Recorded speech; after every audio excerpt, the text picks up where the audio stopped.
The right hand lead by Maidana that sticks. Another right hand. Broner goes down for the first time in his career. More than 2 minutes to go in this round. Anthony Joshua is a composed and ferocious finisher. Watch this. 21 knockouts in 21 wins for Anthony Joshua. The chance with the right hand. Ruiz is staggered and an uppercut, trying to hold on. Strafing right. Ruiz comes to fire back, and Joshua's hurt. Oh, Joshua goes down. Andy Ruiz caught him with a sharp left hook. Joshua's hurt. To evade. Down goes Young on a thunderous left hook. And that is the vaulting power that we're talking about. Nonito Donaire at this weight class, 118 pounds. Everybody better watch out. Who the fuck is he talking about? Oh, great shot from Fury. Terrific right hand. Oh, and down he goes. Right hand, left hand. And I don't think he's going to get up. I think it's all over. I think it's over. Is he going to get up? Can he get up? Can he get up? He does. Oh my goodness. Somehow Fury has managed to get up. The contract's been signed for February 22nd. Agree, or you will have a lawsuit on your head. You little maggot! Another 1-2. Look at Mayorga. Fight's on. Let me tell you, Mayorga, this gets Mayorga into it. He just let him hit him on left hand. Look at him. Right hand. And look at Mayorga.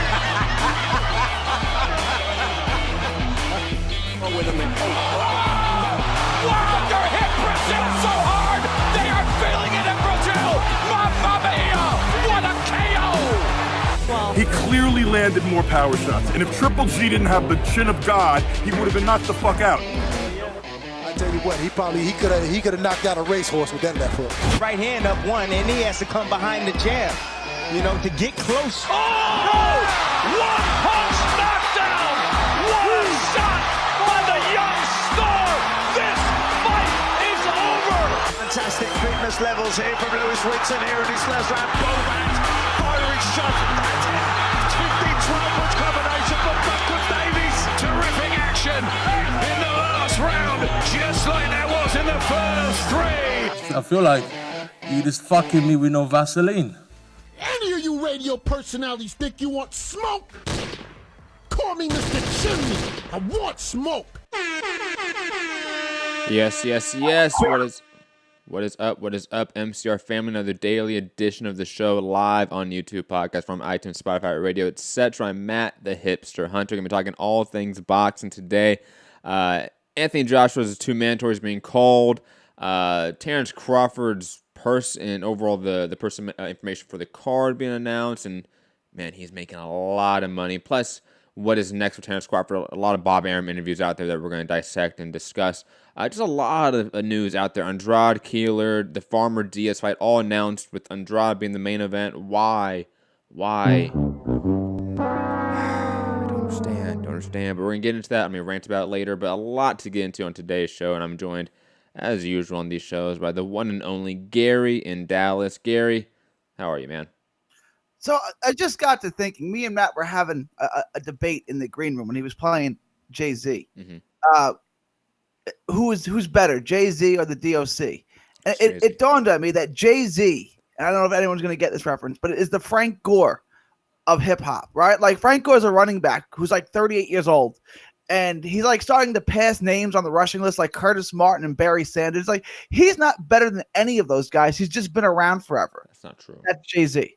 Like, you could put the formula from DOC against anything Jay-Z's ever made, and the formula is way better. Like, it's not even close.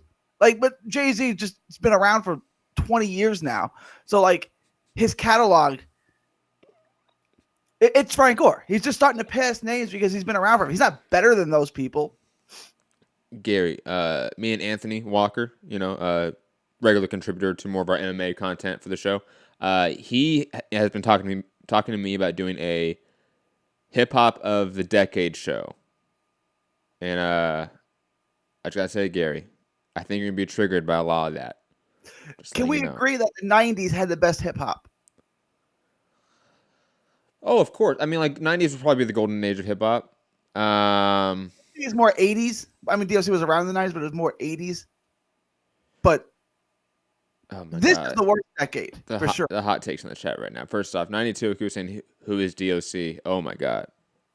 Oh, how old are these people? DOC's 30. I think 92 Akusa's a young guy. I think he's a young guy. So I get that. I'll be honest. DOC, I mean, if you saw Straight Outta Compton movie, you should know who DOC is. To be honest. He's the guy that got in the car accident that can no longer rap.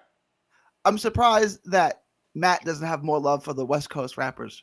Like, no, look, DOC was a great lyricist for his time, but his time was very 80s, late 80s rap, and on top of it, I know not boxing. I'm sorry, guys, but we're gonna get to boxing eventually. I swear to God, Rob is somewhere so upset at us and just turning off the show. I apologize.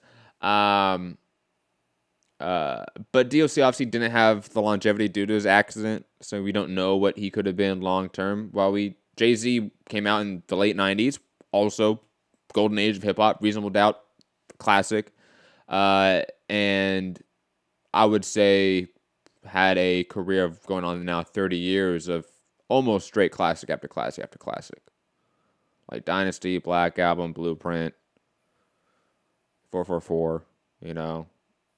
Even like albums like Magna Carta, American Gangster. These are all great albums by Jay-Z. DOC just doesn't have the catalog, to be honest.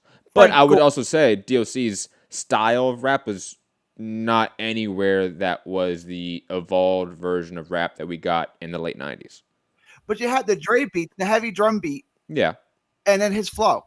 Yeah, but even Dre's sound, late 80s, is inferior to early 90s Dre. Come on, G-Funk is way better than late 80s NWA shit. It just is. G-Funk is my favorite genre, we'll call it, of hip-hop. G-Funk, like Warren G, the Dog Pound, all those guys. I love that music, that hip-hop in the mid-90s. Like, that was my sound. Snoop, Dre, all those guys. That's my sound.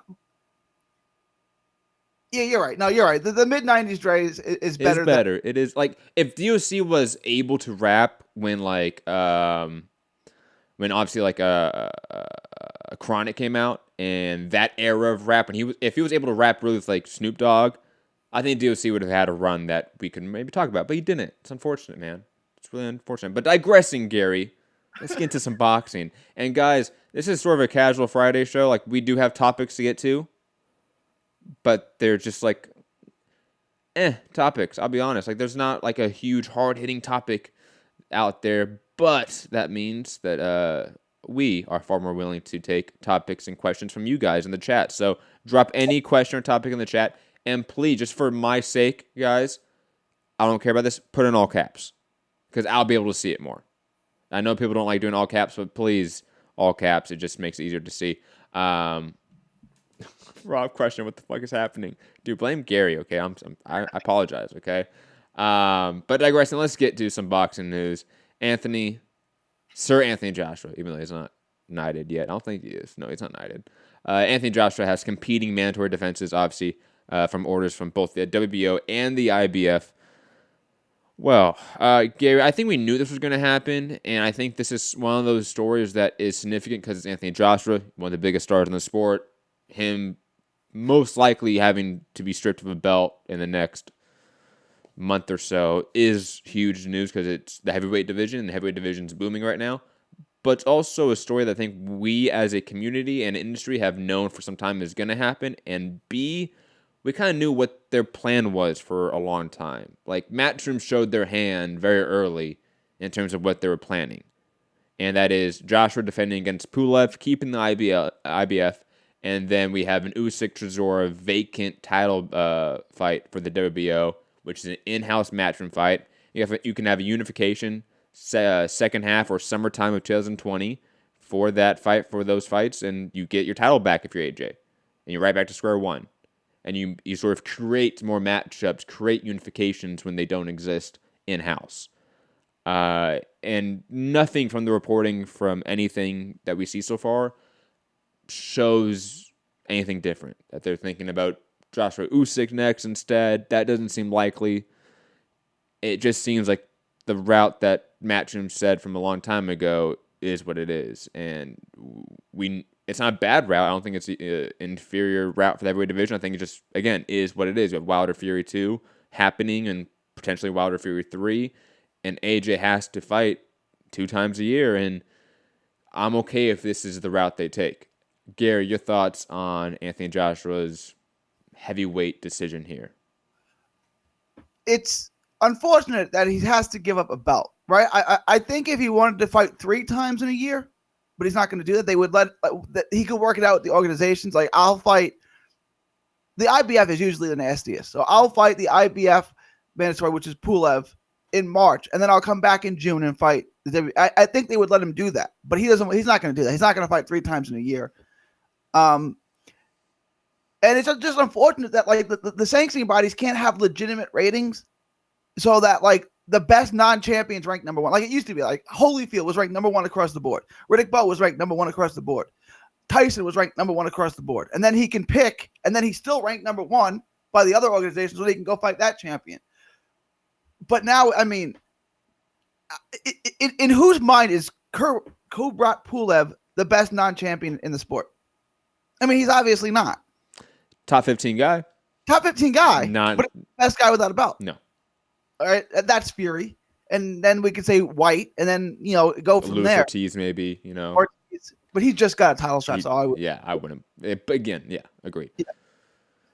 So like, I mean, he's going to give up the WBO belt, and then he'll fight for it again, which gives us a unification fight between him and Usyk or White, but I think Usyk. But it's like, why should he have to fight for his belt back? But again, he doesn't want to fight 3 times in a year, so I guess this is what's going to happen. So I mean, it is what it is. I think we all expect him to give up to keep the IBF belt, fight Pulev, and then he'll fight Usyk for his WBO belt back late next, a year from now or whatever. Yeah, I think that's probably what we're going to get. Kaz saying, how can Chisora Usyk fight for the title? Fury is ranked number 2. Chisora is ranked number 14. I'll say this. Don't be surprised if the next rankings come out that Chisora jumps up. For no reason at all. For no reason at all. And secondly, Fury fighting Wilder, I think, sort of negates his number 2 status as the WBO, ranking. I just think that obviously, even if you're like Fury, right now a Wilder fight is a lot of money. It just is. May not make a lot of money, but that's beside the point. It's a lot of money for those 2 guys. So he already has a route to a title. So I don't really, I'm not bothered by Fury getting jumped. But there's probably other guys maybe in the rankings that deserve it more.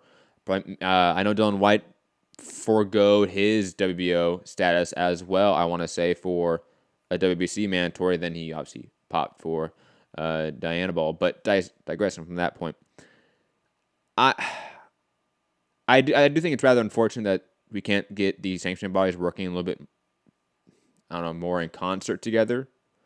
Because in theory, like you said, if they were all a little more uniformed in ranking, then we get more likely the best fights that boxing can provide.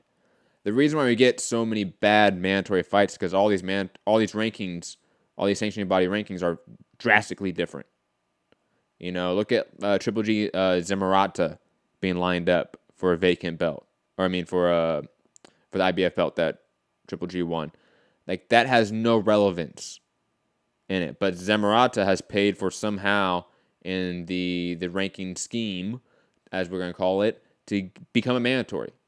And that's just how it works. It's unfortunate. Again, I've been saying this from day one. We need more investigations into these sanctioning bodies like we did, early 90s, I want to say, was the IBF investigation, right? It was late 90s. Late 90s? We need more of that. That's hard to get in this current climate, but hey, that's what it is. Gary, let's go to some questions in the chat, though. You down? Yeah. It's Casual Friday. There was a good one I want to see. Here we go. 92 Aku. Biggest balls of the decade. Because we're getting a lot of the decade lists, right? I don't know if we're going to frame our video that way, but we're going to frame it similar to that. Khan, Canelo, or someone else? Canelo. Why? Because he doesn't need to do this. He doesn't have to. He didn't have to fight Kovalev. They usually make little guys come up. When you're the A side, you make the little guy come up, right? Like Hagler was calling out the welterweights. He wasn't going up to fight fight Michael Spinks. He said, "Okay, let the welterweights come up to me." Canelo did the opposite. Canelo's like, okay, I'll go up and fight the light heavyweight. He didn't need to do that. He fought Floyd Mayweather, which was still this decade, when he was 22 years old. Who does that? Somebody that's about to make millions and millions and millions. And millions. Okay, well, he still did it, though, right? Like, you don't see Teofimo Lopez right now going up and fighting Lomachenko. Who had more risk for their career? Canelo fighting Kovalev or Amir Khan fighting Canelo? Well, Khan was going to get iced. So, I mean, on paper, it's the same. But in reality, Khan, because he's going to get iced. But not even that. Like, think about, like, if Canelo had lost. Let's live in that world for a second. That Canelo loses the Kovalev fight. Which we were 4 minutes away from. So, it's not that hard to imagine. No, I remember he was down the cards. Right. Whatever. Yeah. It is what it is. I don't think that Canelo would have received the vitriol that Amir Khan received post Canelo. And really post any fight that Amir Khan takes as a gutsy fight that he just takes. Do you think Khan would have gotten a better reception had he just lost the decision? Had that fight gone the distance and he just got outboxed? Do you think it would have been different than getting iced the way like posterized the way that he did? Maybe, yeah, it definitely would have if he went to the decision. That's yes. But you knew that was going to happen because he's got a paper mache chin and he's fighting a guy 2 weight classes bigger than him who can punch. Like, obviously, there was no other way that fight was going to end. Metal Box 100 times and 100 times it's going to end like that. Metal Box is saying Canelo was smart, didn't fight Beterbiev or Bivol at 175, and he won't. Fight Bivol. Maybe at 68, but he'll fight Bivol. Amir Khan took the baddest motherfucker that he could. So did who was the biggest name at 175? Hold on. Rob is bringing a great mention here, a great sort of another nomination that we aren't bringing up. Mikey Garcia. It's a good pick. I still go with Canelo because Canelo didn't have to do this. Canelo was the A side. He could have fought anyone he wanted to, and he picked the biggest guy, the best guy, 2 weight classes bigger than him. I'm trying to think of anyone like in the more of like the earlier part of the decade. Chavez for not taking the piss test.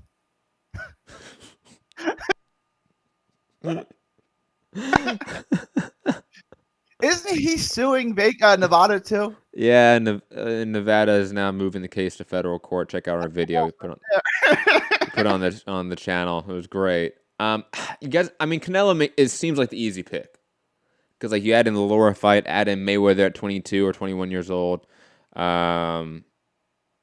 You add obviously I think everything post Triple G, except for maybe Rocky Fielding, of course. But I don't give him too much shit for that. That was like, 4 months after he fought Triple G in the second fight. That's insane. That he has some cojones, for sure. He has some giant ones. And it's hard to think of anyone else that probably beats him out in that discussion. What else? There's another one in the chat. Inoue jumped up to fight Navarez, but then he didn't fight the best guys at 115, so I'm still going to give it to Canelo. Yeah, no.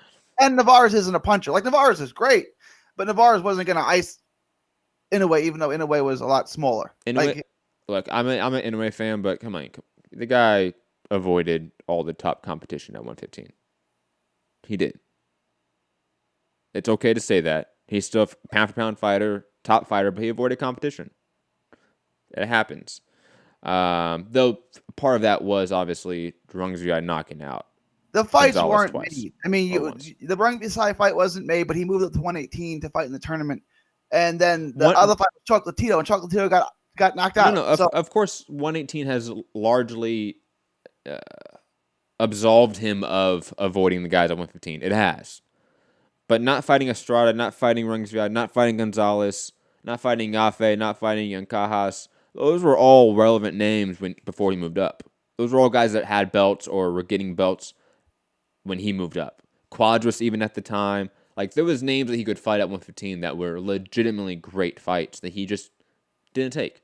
Now, again, his run at 118 has been amazing, so that's largely absolved his 115 run, which was kind of lackluster, let's be honest. Even as an Inoue fan, because Inoue is still pound for pound, top 5 on my list. Jordan Baker saying, would you ever consider returning for a guest appearance on TBV? Fuck no, man. What are you talking about? Fuck out of here.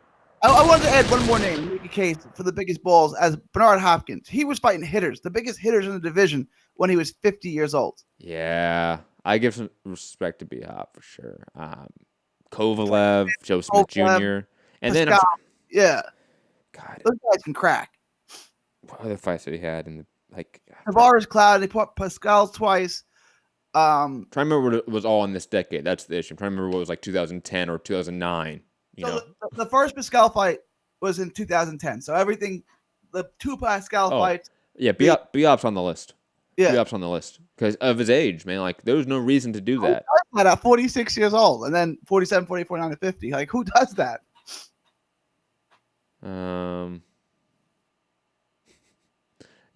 I like how we have this IBO person in our chat complaining about American fans. Motherfucker, you work for the IBO. Get out of my chat. Fuck out of here. Stephen Fulton has the 122-pound IBO tournament. Has the 122-pound IBO belt. I'm just saying. I don't know why I said that, but he does. Because he takes a picture of himself every day on Instagram with his IBO belt. Let's move on to the next topic. Lance Pugmire reporting that Terence Crawford's making around $4 million for this fight against Kavaliauskas. What? $4 million. This is, if that's the disclosed purse, I'm curious about it because the way you're saying around $4 million, I am curious if that's the guarantee, air quotes, that includes back end money.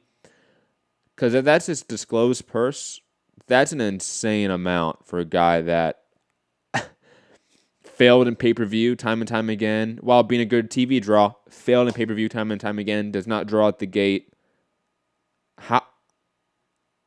Terence Crawford's one of those guys that's benefited in this market. He just has. Like, think about, because again, the comparisons to Pernell Whitaker have been there forever. Imagine Pernell Whitaker getting paid like this. Because Crawford's getting paid the same, if not better, than Spence, Danny Garcia, Sean Porter with this type of money, especially if that is just his disclosed purse. Gary, thoughts? So there's two thoughts. Yes, he's getting paid really well. Two, he's getting paid really low because he's the best fighter in the sport. Canelo got paid better than that. Oscar got paid better than that. Floyd got paid better than that. Pacquiao got paid better than that. He's at that level. So, yeah, that's a ton of money for a guy who doesn't draw. But why doesn't he draw? Oh, Gary, hold on. Refresh your page. Yes. Refresh it? Yes. Thank you. Whew, that was not good. Shout out to live radio right here, guys. And by the way, sorry, not the IBO, WBU. That's what that person in the chat works for. Yeah, they don't deserve to talk about anything in my show. Gary. What's going on? There you go. You were, when you play it back, go back and play it back. Trust me, Gary. It was some wild shit that you sounded like. Oh my God. Is that better? Is this better now? Oh, it's a lot better. It sounded like Satan, man. I was worried you were possessed. Seriously. I was spraying holy water at the screen. What I was saying is Crawford's being paid a lot for a guy that doesn't draw. But as the best fighter in the sport, who's got the biggest sports platform behind him, why doesn't he draw? Like, there's two things that, yes, he's being paid well for what he brings in, but he's the best fighter in the sport. If you look historically, he's not being paid well for the best fighter in the sport. I don't know if that's true. Is he getting paid with Pac, Mayweather, Canelo, Oscar? But again, they were not just the best fighter at the time; they were the biggest fighter at the time. That's ESPN's fault. He should be the biggest fighter. No. I'm not blaming Crawford for that. You know me. I'm not blaming Crawford for that at all. Even though at times it is his fault. At certain moments, like he should have capitalized in certain moments. But digressing from that, I think he is a fighter that is more aligned with the third or fourth biggest star of his generation. He might be the best guy, but he's not the biggest guy. You know, he is more like Hagler than he would be a Sugar Ray Leonard. Roy Jones was the greatest fighter ever. And those were probably his purses, right? Like he probably got $3-4 million purses guaranteed. Maybe. I mean, he was another guy that failed at pay-per-view too. Like if you go and look at Roy Jones's pay-per-view history, I mean, it is not a successful one. The Ruiz wasn't it? Ruiz did like 400,000, didn't it? Yeah, that did decent. No, that did decent. Obviously, you know, heavyweight, Mexican name, it did well. But largely speaking, he was not a pay-per-view draw at all. So, I mean, he's a good comparison to Crawford. I completely agree with that. I got to go back and check what Roy was getting paid. Because he was never a top earner. He never was. Like Oscar was at the time. And, you had Oscar, and you had Tito. You had other names. You know that I don't know if you saw this on Twitter, that Forbes infographic on the last, I want to say 20 years, maybe 30 years. No, it was the last 30 years. Because it started like 1990. Of top earners in sports. So you had like Mike Tyson there for a bit, right? And then he dropped off. And you had De La Hoya come in, and then you had him a little bit drop off. And you had Tyson come back because he had that late career surge of drawing power. He fought Lennox Lewis late in his career. That was his biggest fight ever, right? But so you had them neck and neck, and then they dropped off. And then Oscar came back, and then you had Floyd come in, and Floyd blew out everyone. At no time Roy Jones was ever in the top 20 earners in sports. Like, that just never was a thing. Crawford's like that. While unlike maybe a Canelo, and AJ, those guys can make it on the Forbes list. Those are the biggest stars of the sport in this generation. Crawford isn't.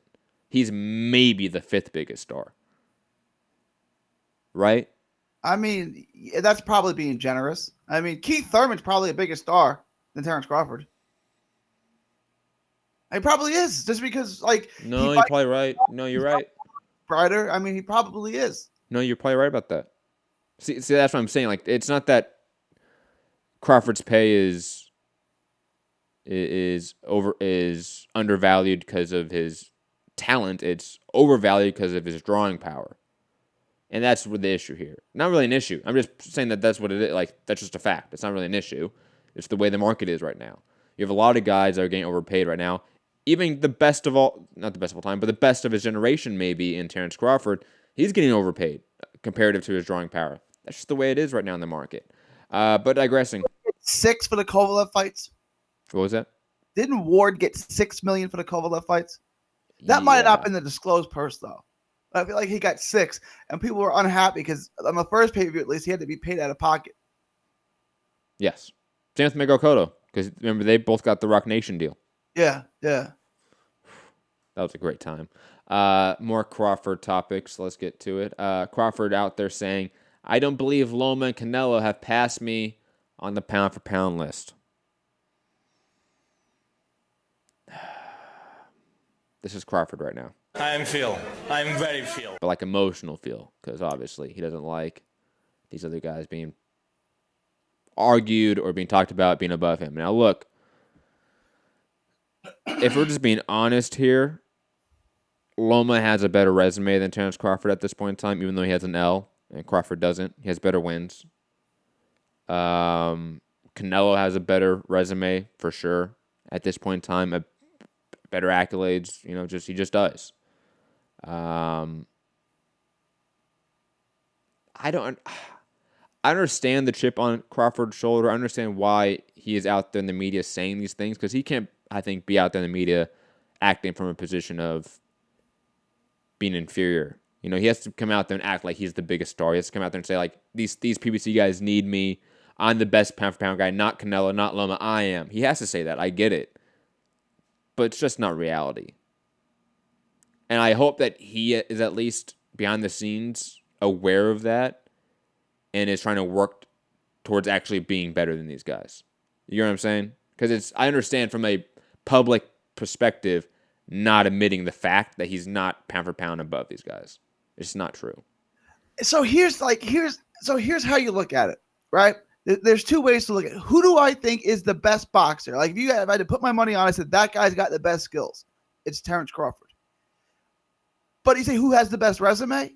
It's Canelo, right? Like, so it's like, how do you want to take that question? right? Like if my pound for pound list has Canelo 1, Crawford 2. I don't know that Crawford has more better wins. I mean, Loma has more high caliber wins than Crawford does. I think Crawford's resume, although lacking the great welterweights, is still really good. It's really good. Don't get me wrong, but I don't think it's better than Loma's. We want to go. We can go down. You can keep talking. I'll pull them up just for the sake of argument, just so I have them in front of me. So like I understand what Crawford's saying, but like, so I had Crawford number 1 once Wood retired, right?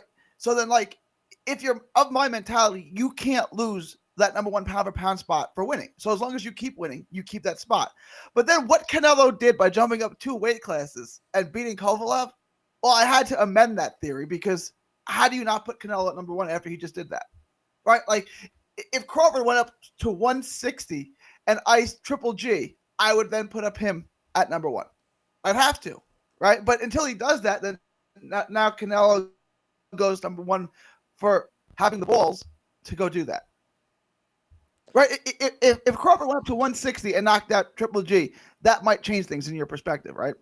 Well, I don't think you would need to do that. That would be pretty extreme. Because, I mean... That's what... No, that's not what Canelo did. That's not what necessarily Canelo did. I mean, Crawford started at 135, and he's moved up now to 147. That's the third weight class. 160. It's Canelo's third weight class. Oh, you're right. It'd probably be 160. That would have to be the equivalent, huh? If Crawford moved... No, you're right. You're right. In pure weight classes, you're right. Sorry. I apologize. You're right, Gary.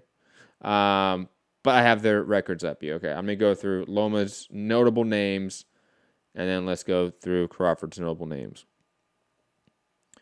Obviously, Luke Campbell.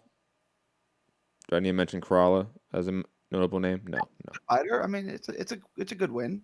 Corolla, Pedraza, Linares, Rigondeaux, Sosa, Walters, Martinez. His resume is better. You're right. No, Gary Russell, and then that's not. And just for the sake of argument, just for the Crawford fans out there, I'll do him some benefit, some favor. Khan, Benavidez, Horn, Ndongo, Felix Diaz, Victor Postal. Hank Lundy, Ricky Burns, Thomas Delorme, Ray Beltran,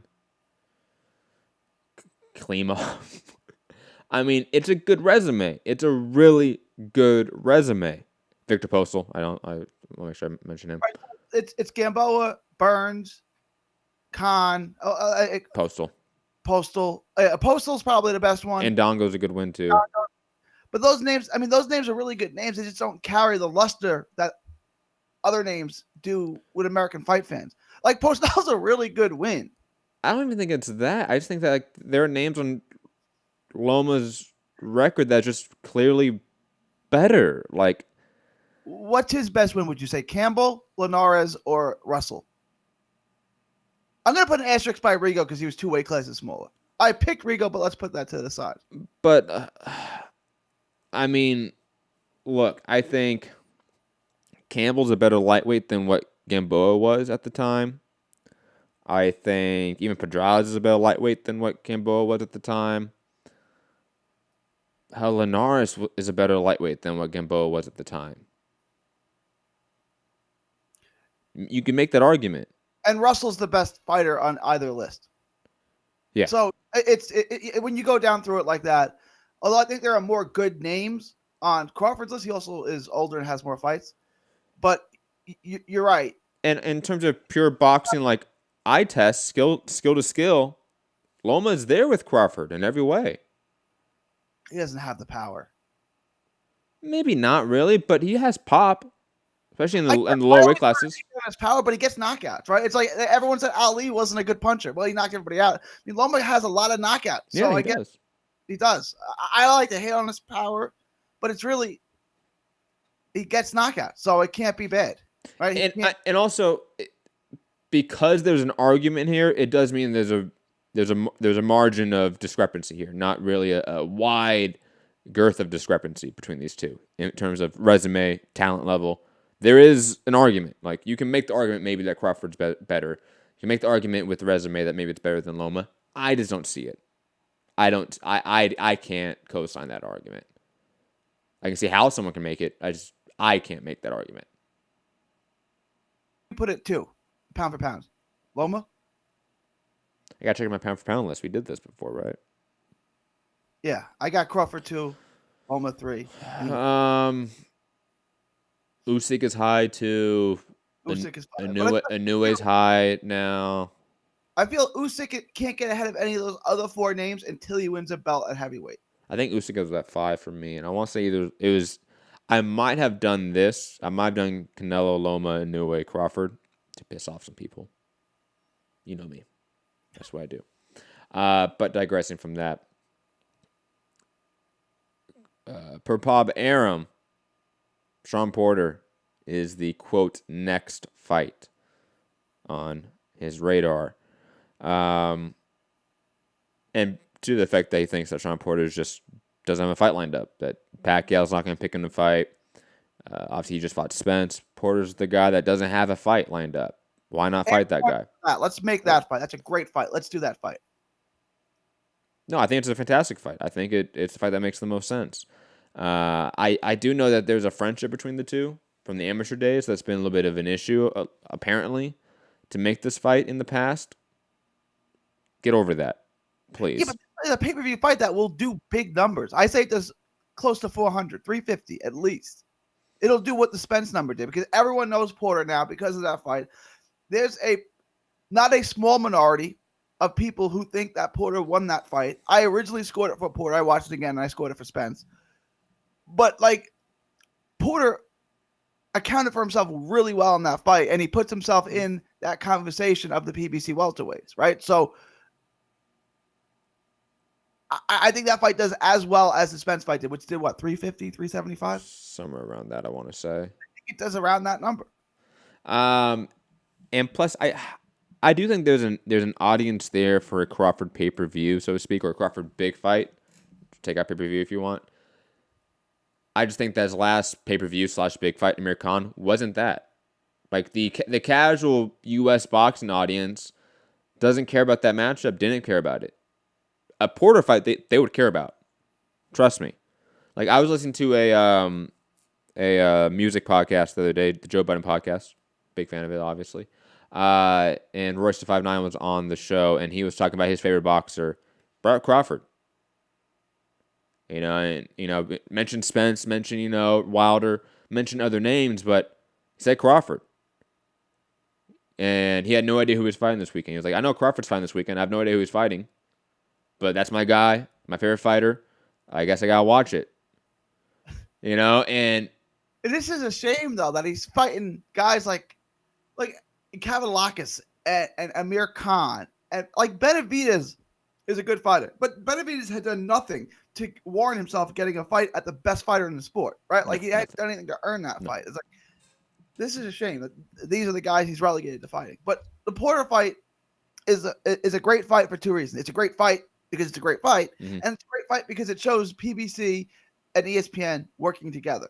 Yes. Which obviously they're doing for the Wilder Fury fight, but do it for the welterweight division, please. And Arthur saying crazy how Bob Arum called Sean Porter journeyman this time last year. Yeah, that was nuts. Bob Arum's fucking psycho. He's Is Porter a Hall of Famer? I think he might be. Who? Sean Porter. A Hall of Famer? You think so? I gotta think about the welterweights more. But he's close, right? Like a journeyman. Okay, the guy's a borderline Hall of Famer. I've always been on the mindset that this current crop at the top are very talented fighters. I would say all of them are. All the big 4, they're all Hall of Famers. Yes. And I would, in a mythical matchup sense, I would love to think about them fighting guys of the 80s and the 70s. Those are great welterweights in that era. You'd be curious to think about how these guys can match up. And I think they would match up quite well. I don't think they would win, but I think they do quite well. I think we give a lot of this current generation a lot of shit when they're actually very talented, and there's a lot of all-time greats potentially in the mix here. Danny, I'm not saying he would ice Hearns. He could. He could let Hearns had a chin that was like Khan's. Like, there's no reason to say that. There's no way Danny, who picks his power shots perfectly, couldn't hit Tommy Hearns with a perfect counter left hook and put him to the ground. He certainly could. Iran Barkley did it. But then you have people saying that Tommy Hearns can just jab him on the outside and just box him in circles. So Tommy Hearns wasn't susceptible to getting hit by big shots, because he certainly was. No, he's a legend. Danny Garcia fought Rod Salka and is fighting Ivan Redkach. We must hate him. He would definitely ice him. I'm not picking Danny Garcia, but to say that Danny Garcia couldn't ice him with a left hook is silly. He could. Danny Garcia is really good, and he picks his power shots really well. And power shots are Tommy Hearns' kryptonite. We even had like a Wilfredo Benitez. Like, add him in this mix at the top right now. Like, who would win those fights? Like, great fights. But and also I think that's due to the talent at this current 147-pound division. I just can't believe Bob Arum said that Sean Porter's a journeyman. That shit's wild. Bob Arum was out there saying not too long ago, I think it was like yesterday or the day before, that Andy Ruiz is a fat bum. He's 300 pounds when he just signed a over 300-pound fighter named Gerald Miller. Miller's not really fat, though. Miller just looks like an offensive lineman. Miller, I mean, he's not, ripped, but Miller's not really a fat guy. All right. And on top of it, saying that Earl Spence may never fight again because he has inside information. Bob Arum is wild. He says some of the wildest shit in media, in interviews. It is just, at this point, I know there's a lot of people that get really upset at Bob Arum, and people should be. I know I kind of downplay it. I shouldn't. But he's the old guy in the room that's crazy. Just put him in the corner in a chair, let him yell to himself, and, soon we won't have to deal with it, potentially. You'd say, okay, boomer, every time he talks, but he's too old to even be a boomer. He's a what? The silent generation. Yes, that's exactly what it is. Oh, God damn it. Let's move on to this mega card. And again, guys, if I haven't seen your question in the chat, I might have missed it, so just put it in there again. I apologize. We're going to get some more questions and topics from the chat, either after this topic or the next topic. Gary, the Miami card is now official, man. You excited? Andrade, Keeler, main event. Farmer versus Diaz. Roman Akhmadilov. Yeah. The Farmer fight's a good fight. I pick Farmer to outbox him. And I'll say this, the Akhmadilov-Roman fight's a decent fight, too. It's not the fight I want, but it's a decent fight. It's a decent fight, right? I mean, the card in and of itself isn't terrible. It's just that if this is what you're trying to sell, look at this card 3 days, 3 days before the Super Bowl. Everyone come to the. Don't put Andrade Keeler as the main event. I don't understand that. I don't know why they thought that was the smart move. It has no appeal in Miami, none. Right. Second, do you get I like Andrade. I think he's really good. But he's gonna knock him down in the second round, not get the finish, and then there's gonna be 10 more rounds of him jabbing. Is this what you want? Do you think you're going to get 2 more fans doing this? Because you're not, right? I think Andrade is really skilled, but you can't tell me that you watch his fights and be like, oh, man, that was entertaining. They are doing this in the pop-up venue at the Super Bowl 3 days before on Thursday. People wondering where this thing is going to be at, why it's in Miami, why it's on Thursday. Nobody's going to it, so don't worry about it. I just don't understand this, and I've been ranting about this card for months. It feels like because the negotiations for the Farmer Diaz fight have been drawn out, but holy shit, I saw the news. I was like, oh okay, Farmer Diaz, it's official, cool. And they're putting all these fights on the same card. At least that sort of, absolves the Andrade Keeler fight, but I get Farmer Diaz, it's a good fight. Roman Akhmadilov, decent fight. I'm fine with it. And then I saw Andrade Keeler as the main event, and my blood pressure instantly started rising.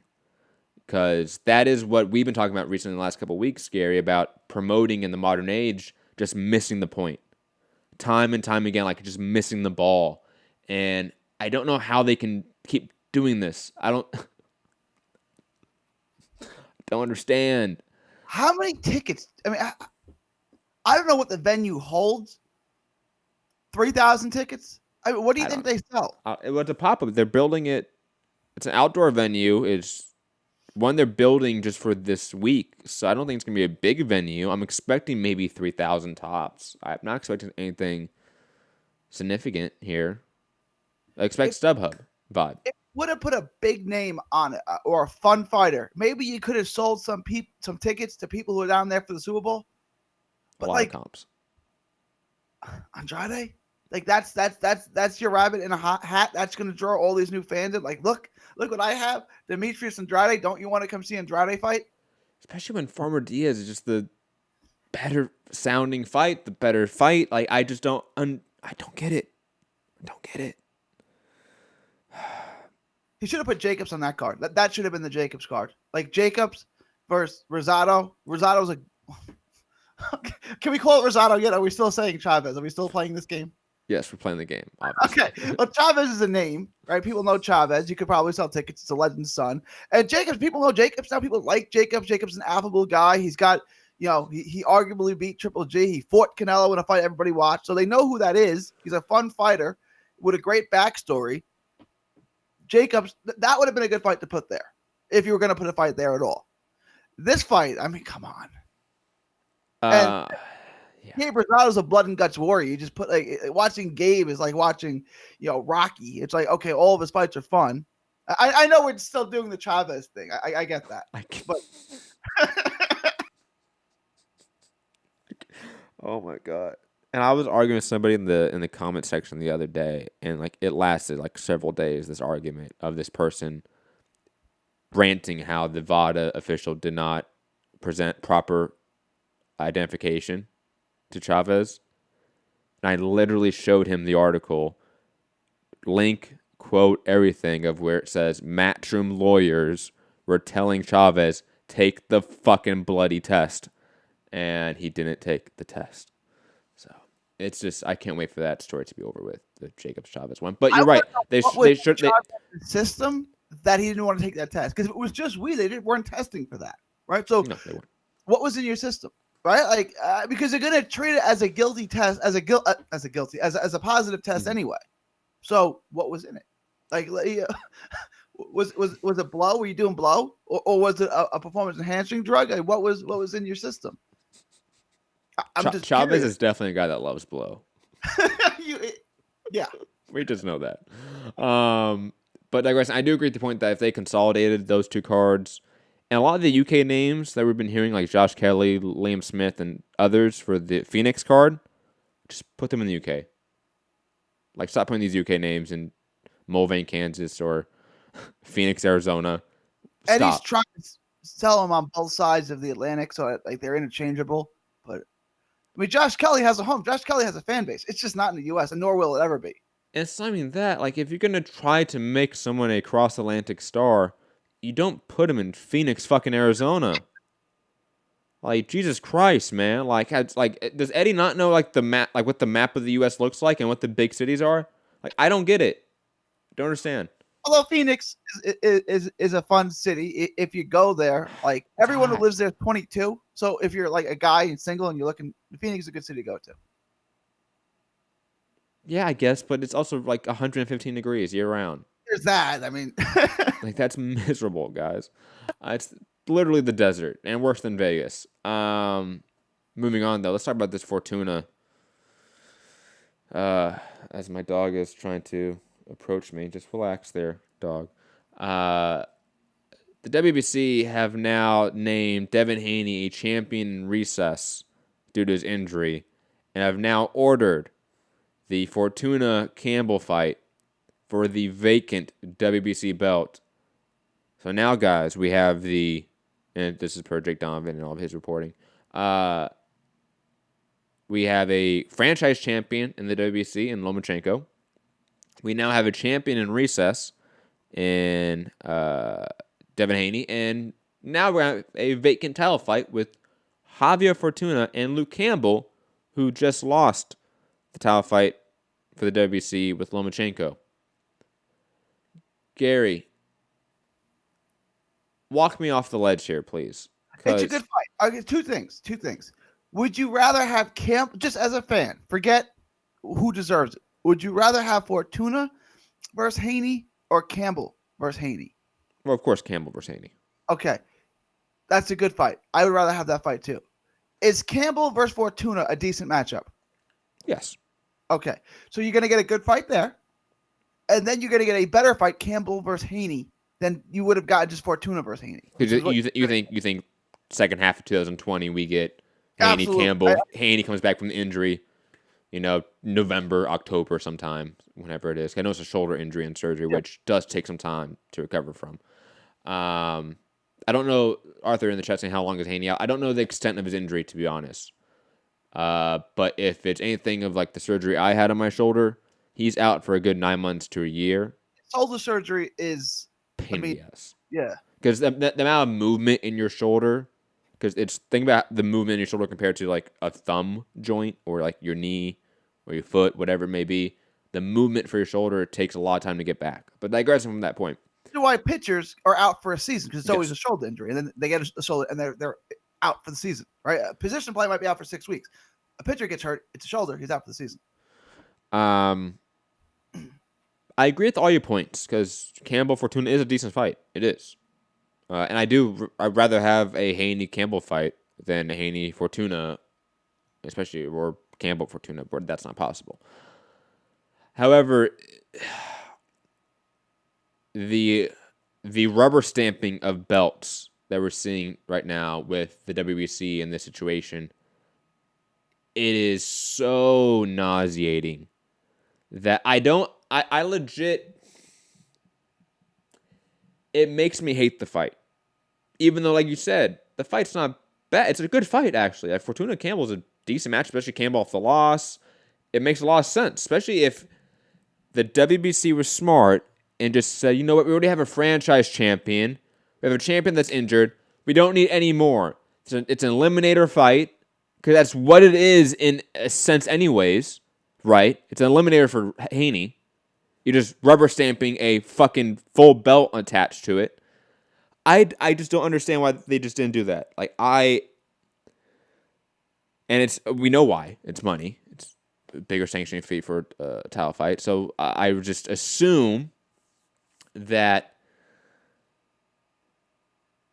this is an issue with the WBC, because we've been talking about franchise champions for the WBC for some time, that we are this close to seeing another WBA with 3 champions in every division, and that be more of a norm, because the precedent is set here.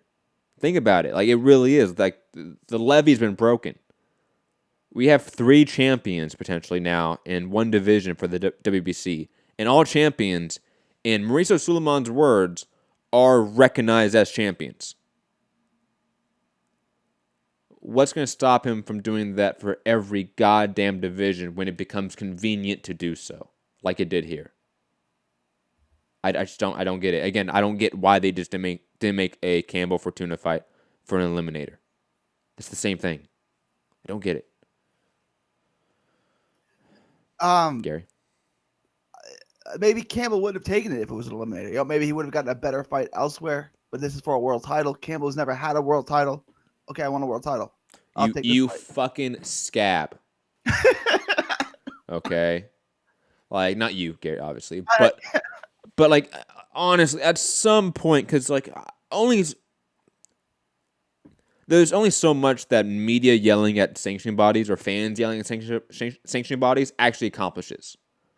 The fighters boycotting the sanctioning bodies bullshit get shit done.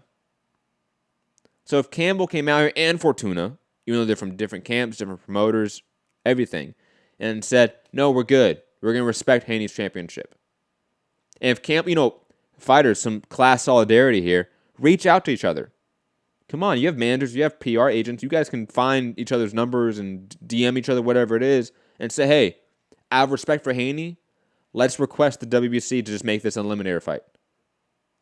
Because this is bullshit. Like, we don't need more belts in this division. It's only hurting us. It's devaluing our championship. It's devaluing us as a fighter when everyone and their mother has a goddamn belt. It makes us worth less. Like, I don't understand how fighters don't have that concept in their head. Because it seems like such an easy one to do. And all it takes is one high-profile case of that happening, where two fighters talk and say, you know what? Fuck the sanctioning bodies, we're good. And they make that public for other fighters to do it, in my opinion, for that domino to fall. And fighters boycotting sanctioning bodies would get shit done faster than every media member on God's green earth yelling at them. They're just the God-honest truth. Gary, I know I've been ranting. So, right. I mean, everything you said is right, but the fighters still like Devin Haney, Jamal Charlo, they didn't win their belts, but they consider themselves champions. No, they like, hey, they think it's a marketing ploy. Jamal Charlo said at his press conference that I'm the middleweight champion. I mean, I don't know how you look at yourself. That, like, who did you beat for that? But that, I mean, they want the belt, they want the title. Also, I mean, okay, so if you're Luke Campbell, and you're trying to pick up chicks, what's better? I'm the lightweight champ, or I want to eliminate it and I get to fight the lightweight. No, I get it. I get human selfishness. I get it. I get it completely. Why fighters do this? They're in a game. It's prize fighting. Like, everyone's out there for the biggest prize they can. They're out there for me. But at some point, fighters have to think in a long-term historical perspective and say, how can we better the sport for the next generation? They just have to think that way at some point. Let me try this other thing, right? So you don't consider Devin Haney a legitimate WBC champion, Fuck right? No. If Luke Campbell wins, let's say Luke Campbell beats Fortuna, do you consider him a legitimate WBC champion? No. Okay. If Campbell and Haney fight each other, whoever wins that fight, would you? And I'd pick Campbell. Do you think that guy's a legitimate champion? You kind of do, right? No. Is Loma still in the division winning? Then no. Okay, fine. But No. you're right. I can see why you would think that. Like, it's I think that there's some. I feel like there's a similar situation not too long ago that's like that. That, like, the regular champion, due to just longevity or just picking up wins, we viewed them in a different light. Maybe Triple G. That's probably who I'm thinking of. That we start viewing his regular defenses as legitimate defenses when they're not. That's why, like, HBO and DAZN saying that he's the longest reigning champion in middleweight history is just a blatant lie. But they get away with it because at some point, a lot of the public did have that mindset that, hey, no one's fighting this guy, but he's fighting everyone that he can. We're going to view him as the guy of the division. And that kind of happened. In the same way, could that happen at lightweight? Yes, because people are like that. But in my personal opinion, no, fuck no. Same thing with Triple G. Triple G was never the guy in the division. He never earned that status. Fucking David Lemieux, Daniel Jacobs, that got you that status? Really? Okay. Right. If you go lineage, you had Hopkins, who lost to Jermaine Taylor. Taylor lost to Pavlik. Pavlik lost to Sergio, and Sergio lost to Cotto. Cotto lost to Canelo. All right, so there was lineage to Canelo at 160. And a pretty clear lineage. Yeah. You know, like, yes, did Cotto and Canelo skirt 160 as much as possible? Yes, and that was despicable. But I didn't see it like that. I mean, who did you want him to fight besides Triple G that they didn't fight? Triple G. Okay, so that's just that one guy who I don't think really wanted those fights either. No, and like Billy Joe at the time was like becoming a champion, I want to say, but like he wasn't looked at the same way. Not until really the David Lemieux fight, right? That's when he sort of peaked. God, especially around Cotto being champion. Like, I think David Lemieux was picking him a belt at that time. You know, like, the division wasn't stacked with talent. You know, Daniel Jacobs was just having his comeback tour, so to speak, from his bout with cancer. Was fighting a lot of just regional competition. There was no one of note. Triple G and the HBO machine made that run seem bigger than what it was. But digressing from that point. Back to Haney, Fortuna, and Campbell. I think the fights we're getting and the path of fights we're going to get is not bad. It's just the sanctioned bodies. Just to reiterate my points, just to finalize it. It's the way the sanction bodies classify these fights that's an issue. That is, again, devaluing fighters as a whole. If you're a fighter and you don't see that, hey, hit me up. DM, call me, whatever. I will explain it to you as best as I can as to how these style fights that are just all over the place are making you actually worth less as a brand, as a fighter, as a draw.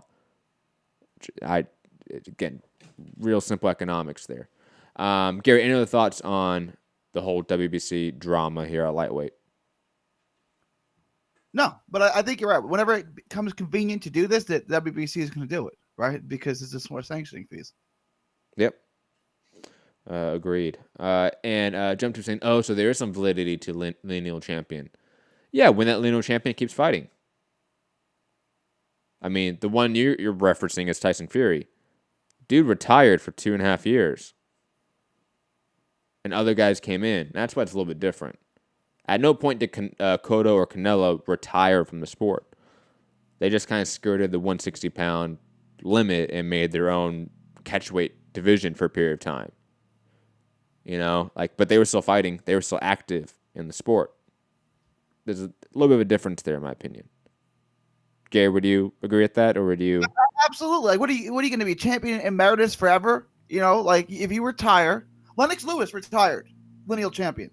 If Lennox Lewis came back tomorrow, is he the lineal heavyweight champion of the world? Well, nobody beat it. You know what I'm saying? Like, you know what I'm saying? Like, if you retire, then you've retired. So you can't be a champion emeritus forever. I know your buddies at the bar may call you champ, but you're not the champ anymore. Yeah, especially when, again, you retire. That's a very key word, I feel like, that people forget Tyson Fury did do. He did retire from the sport and then came back. Right. I mean, did Fury ever beat Lennox Lewis? No. So, you know what I'm saying? Like, Fury got to be lineal champion because Lennox Lewis retired. And then he won other fights. But, you know what I'm saying? Like, with that theory, Lennox Lewis would still be lineal. Rocky Marciano would still be lineal champ because they never lost the belt. But once you retire, it's over. You retire. Like, I feel like that's kind of self-explanatory. Yep, that's how we get Klitschko Chigayev for the vacant lineal belt. It wasn't Klitschko Povetkin? No, it's Chigayev. How does Chigayev get? Because usually, okay. Chigayev? Yeah, it was Chigayev, man. Okay. At least Povetkin's a good name. It's a good win. I thought Povetkin had a chance to win that fight. I mean, he got killed, but like Chigayev was the. Yes, it was, man. Povetkin. I'm 99.9% sure because I remember looking this up. I'm pretty sure it's Chigayev, which I've always used as like a discredit to Tyson Fury. Like, dude, like you can't like the lineal championship became a thing in 2013 or whenever it was when they're like, hey, Vlad and Chigayev, that would be for the shit. Fuck it. Or go live. Fuck it. And they just did it. That's what they did. So, not really high on the lineal champion of the heavyweight division anymore. But digressing from that point, guys, remember to drop any questions, topics in the chat. I'll be looking when we get to the next topic here. I forgot to look here. David Benavidez is not going to be fighting on that Danny Garcia card against Ivan Redkach. Most likely fighting in February or March, likely on Fox, per Mike Hoppinger. And wanting to add, sort of switching to the Fortuna Campbell fight, Samson Lukowicz, I believe is how you pronounce his last name. Good manager, powerful one in the sport. He manages both Fortuna and Benavidez. He is going to try to make a competitive offer to both Matchroom and PBC to see who stages this doubleheader, and he's trying to package both fights together. So there is a possibility, I don't think it's probable, but there's a possibility we get a Benavidez Yildirim and Fortuna Campbell doubleheader either on PBC or Matchroom, which would be obviously big either way, because if it's a PBC Fox card, you have a Matchroom fighter, you have a DAZN fighter and Luke Campbell going to Fox, going to PBC. If it's the other way around and it's a Matchroom fight, you have David Benavidez and Fortuna, both PBC fighters, going to Matchroom and DAZN. Gary, thoughts on, first, Benavidez Yildirim being moved off of the Danny Garcia, Ivan Redkach card in January, and secondly, thoughts on the potential for a Benavidez Yildirim and Fortuna Campbell doubleheader? I'm interested to see what they're going to put as the co-main. Benavidez Yildirim is a good fight. It's not a great fight. It's a good fight. But Benavidez is the guy they're trying to sell. So it was a good card to put him on, right? Because Garcia people like, but that fight is trash.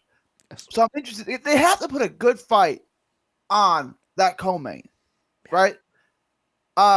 Figueroa? What was that? Maybe like a Brandon Figueroa fight, maybe? Figueroa and Rigo. How about that? All right, you should put something good there. I like that. Sorry, go. Then as far as that card going, that being on the same card as Campbell Fortuna is a great sign. Again, it shows them working together. It shows Matchroom and PBC working together. So that's all good stuff, right? Like there's no reason why they shouldn't work together. You know, Don King and Bob Arum would work together all the time when they had to, right? Like, let's do that. Let PBC and Matchroom and Top Rank all work together when they have to. And when Golden Boy gets another good fighter besides Virgil Ortiz, I mean, Canelo can do whatever he wants, but you know, when Golden Boy gets more fighters people care about, let them all work together too. Right? There's no reason not to have them work together. So this is a good sign. I don't really care where it ends up. It makes no difference to me, but it's just a good sign that they're working together. I don't care if I have to watch it on DAZN or Fox. Like that doesn't matter. Agreed. I'll admit, I'd rather it be on Showtime because that's got the best crew, right? But I mean, it doesn't really. I don't really care. It's like, do you want to watch an NFL game on Fox or CBS? I mean, it doesn't really matter, right? Like, I don't really care. Well, I would say that a DAZN versus Fox comparison is different than CBS and Fox. Yeah. For obvious reasons. Who's got the worst crew? Out of those two, Fox and DAZN? Fox, right? I was thinking that as you were talking, to be honest. 'Cause I was thinking, like, which crew would I rather have do the show? Because that might change my opinion. Because, like you said, like if I have to pick a production crew to do this, it would be Showtime, but they're out of boxing, let's be honest. God. It's close. I don't know. I mean, maybe Fox is worse. I was thinking that too, but then I go back and like, no, DAZN's worse. Like I want to say Fox, but like I don't know, DAZN's pretty bad too. DAZN's production value, surprisingly, to me looks better at times. Other times it's very cheap and you can tell. So it's weird. There's a hit or miss there with DAZN. Fox, their commentary team is atrocious all the time. It's so bad. It is so bad. Like I kind of like Goosen, but that's about it. Ray Mancini's bad. Kenny Albert's bad. Yeah, it's all bad. It's all bad. Can we say neither? Is that an option? Yes. You could say neither. But I think they're both really bad production crews that they need to fix. That they need to look at and try to refigure the equation there because clearly it's just not connecting. Get Jim Lampley and then hire what's the junior middleweight's name? Austin Trout. He was really good. I thought when Trout did the Figueroa fight, right? No, Trout's on that Christian network right now, man. Oh, right. You got a show coming out. Okay, well, that's out. They're going to do like 50 plus boxing events per year on a Christian religious TV network. More boxing. It's more shit boxing. They have a show. Can we reserve judgment till we see what we actually get on the card? Gary, it's not affiliated with any major promoter or network. What fighters are they going to get? Who's out there? Well, it's Teresa Tapia. Is the promoter, right? Did I read that right? Because that's what it sounded like. I don't remember reading that far into it, to be honest. Okay. I remember reading the article and every sentence I was like, "What's happening here? This is an Onion article. It has to be. This cannot be real." No, they're having like a reality show too, I think, attached. Oh, I know to it. there's a reality show. That's also going to be shit, probably. I mean, Reality shows around combat sports are awful. Well, I think it goes in and shows you the behind the scenes on how these small cards are made and everything that goes into it and all the drama that goes along with it. Like the concept for the show it seemed pretty cool to me, but we'll see. Again, I can't tell you if the show is going to be great or not, but the concept of the show. But beside that, 50 plus events a year, That's one a week. None of those events are good. Not a single one of those events are going to be good. But what if they're like small, we'll call them club fights, local fights, whatever you want to call them, and then you get to see a guy who you would have never get to see. Well, he's pretty good. Look, I'll be completely honest here. There's a level of fights that should not be televised. That should not be streamed. Or if they are streamed, should be left to YouTube and Facebook streams. Sorry. Like, there's a certain level of club shows that, like, you don't get TV time. You shouldn't. Okay. Like, Maurice Hooker fought on every local card. There's a guy named Arnie Verbeek, who's his manager, drove him all over the country trying to get him signed. No one wanted to sign him, right? Joe DeGuardia still says, I still don't think he's any good, right?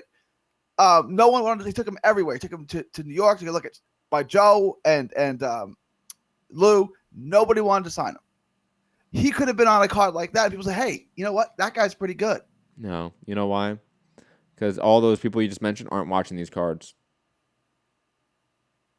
Think about the Fight Pass cards, which are a lot. There's a lot of UFC Fight Pass cards, like Roy Jones Promotions. Those have very limited value to them at times. This is, I know you watch them, but I mean, let's be honest here. They are club level shows, and occasionally you get a good prospect on it. That's it. I don't think Impact Network's going to have that shit. I mean, there's literally no one left in the pot to. Who owns Impact? It doesn't. It's not. It's got to be owned by one of the major. It's a Christian network, so God knows who. I know the CEO is a bishop.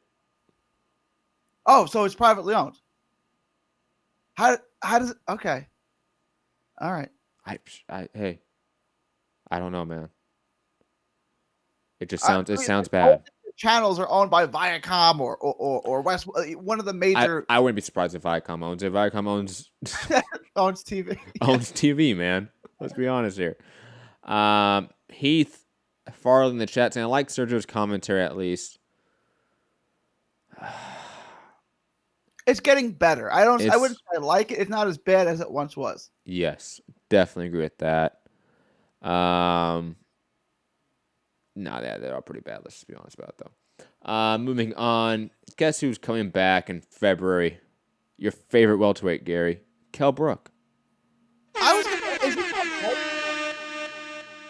It's been a year since he's fought for no reason. Yeah. He's looking to return in February, obviously after that Michael Sarafa fight. Michael Sarafa now rematching Jeff Horn, I think this week, next week.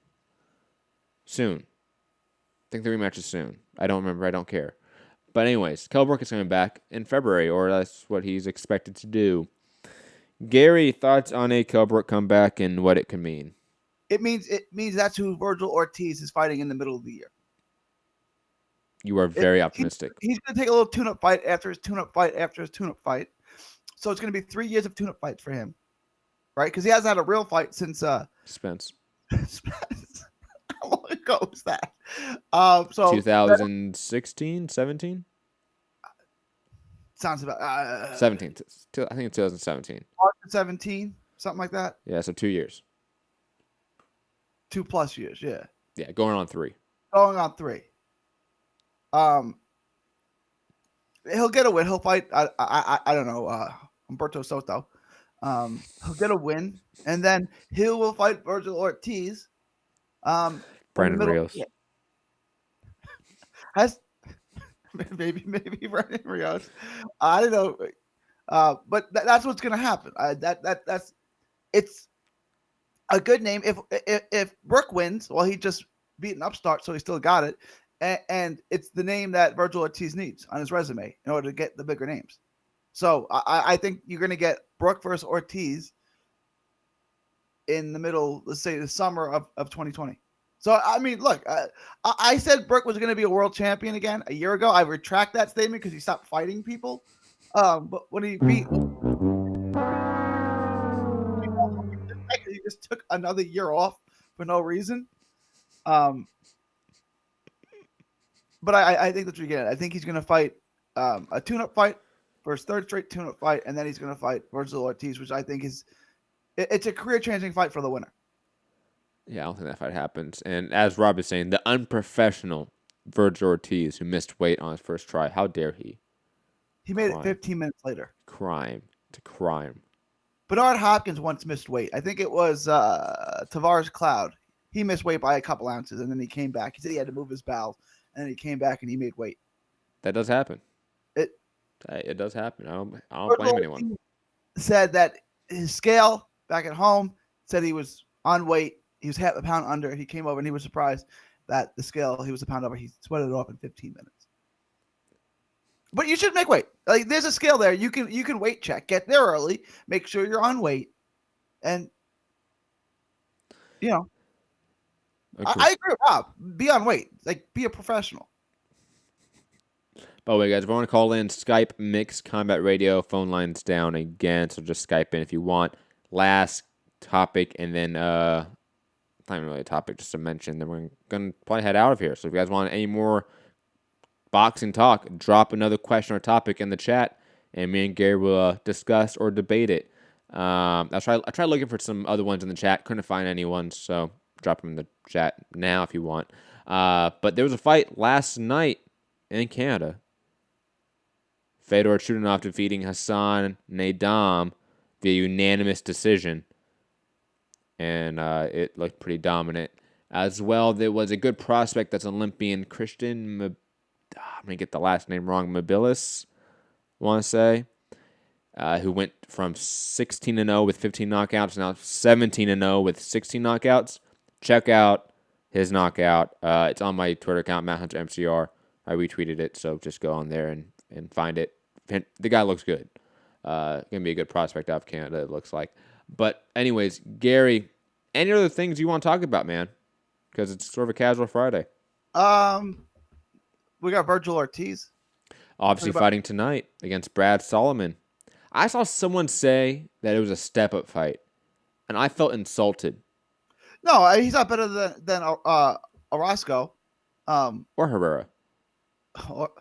Or Herrera. That's true. But Herrera's at 140. True. No, it's not a step-up fight. I mean, it's a stay busy fight. I mean, I don't know how many names. They wanted to get him another fight before the end of the year, and this is the name I guess they could get. They got it on relatively short notice. Solomon, once upon a time, was somewhat of a touted prospect, and he lost to Ponomarov, and I guess he's fought since. Obviously, he's fought since, because that was like 3 years ago. I couldn't tell you who he fought or how many times he's fought. He's fought once a year since then. I mean, he's not really that good. I mean, he was once thought maybe, okay, this guy was good. But again, this is short notice, and I don't think Ortiz is going to have any. I think he'll overwhelm him, knock him out in 4 or 5 rounds. Agreed. Jump Tube saying Teofimo Lopez or Kome.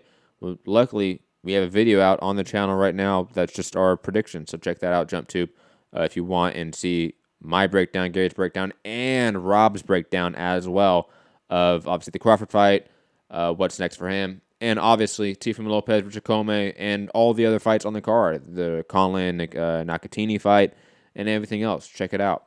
But Gary, that's going to be one last question. Yes. You don't think he's going to fight Kell Brook next? So just who do you think Virgil Ortiz is going to fight next year?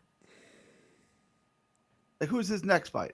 My answer depends on whether that Mikey Garcia and Jesse Vargas fight happens. Because if that happens, then that takes out a name that I think is the logical name for him, and a fighter that has been fighting recently in Jesse Vargas, because I think a Ortiz-Vargas fight makes the most sense in the world. I had 2 other names that I was going to throw out because a name that I've always mentioned, but it would be killing off a prospect, would be Rashidi Ellis. That's a completely in-house fight, but I don't think they do that. Oscar doesn't have the balls to make that fight. No, he doesn't. No, not at all. Pablo Cesar Cano, I think he may fight next, or Saddam Ali. Their names, people know who they are. No, people don't know who Cano is. I mean, boxing heads do. He just beat Linares. Yeah, on a DAZN card that no one watched in Mexicali, Mexico, man. Was that an Andrade card? Was that headlined by? No. That was the Shit, no, wasn't that one of the Rios cards in Mexico? I can't. Maybe. I mean, you could be right. I mean, that would make sense. Could be right. No. It was a Golden Boy Facebook card. It was one of the Facebook cards, wasn't it? It wasn't on DAZN. It was one of the Golden Boy Facebook fight nights. It wasn't on DAZN, I want to say. Yeah, you might be. I don't remember where I watched. You're right. I don't remember either. But it doesn't matter because Cano's not a name. And plus he fought at 140 in his last fight. Like that has like no interest in my opinion. Like I have no interest in that. And the other name, Saddam Ali. I mean that one. It makes a lot more sense. I would be okay with the Saddam Ali fight. I'm more okay with a Cano fight because at least Cano has a recent victory under his belt. Yeah, but a recent victory over a lightweight at 140. That means nothing. He beat Paulie Malignaggi. He knocked him down, won almost all the rounds in the second half of the fight. I mean, I know that was 7 years ago or whenever the Barclays Center opened.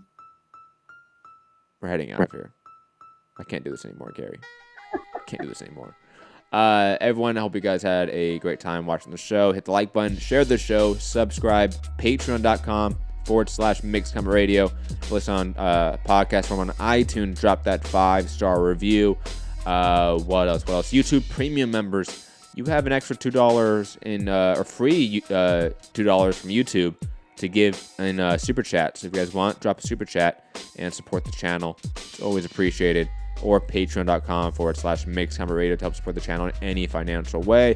I am Matt the Hipster Hunter. Find me, Matt Hunter MCR, on all social media platforms. Leonard, bring up Thomas Delorme would be a good choice. I'd be okay with that. That makes sense. Absolutely. For Virgil Ortiz.